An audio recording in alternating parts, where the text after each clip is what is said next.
Hello, welcome back to Hyper Gossip, your go-to for the drama behind the headlines.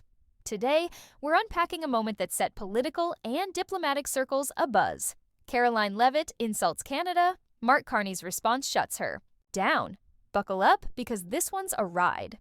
It all began during a late-night interview when Karoline Leavitt, the Republican firebrand and former Trump White House staffer, appeared on a U.S. news network. Known for her brash commentary, Leavitt veered off script during a discussion on North American trade and immigration, calling Canada America's colder, weaker sibling, and labeling its policies as socialist deadweight dragging down North American innovation.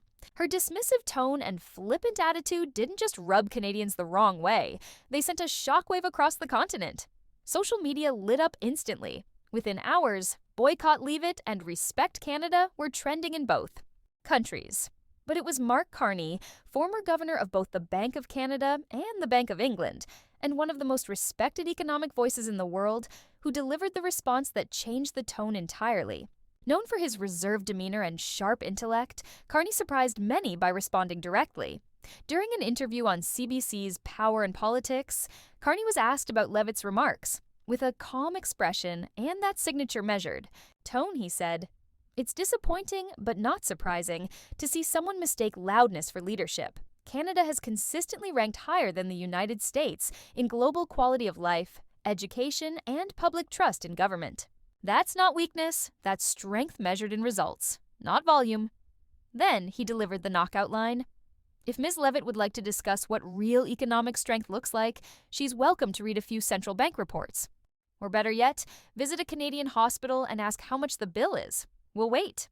The clip exploded online. Within minutes, year's Mark Carney trended globally, and pundits on both sides of the border weighed in.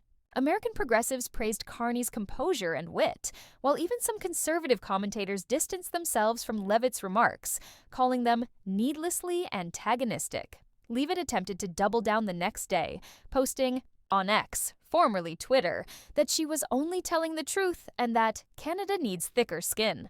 But the damage was done. Editorials from The Globe and Mail to The Washington Post condemned her comments as juvenile and unproductive. Canadian Prime Minister Justin Trudeau declined to comment directly, though sources say he found Carney's remarks more than sufficient.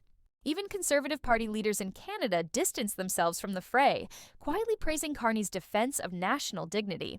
In the end, the incident became less about Leavitt and more about the contrast between empty bravado and informed poise. And in that battle, it's clear who came out on top.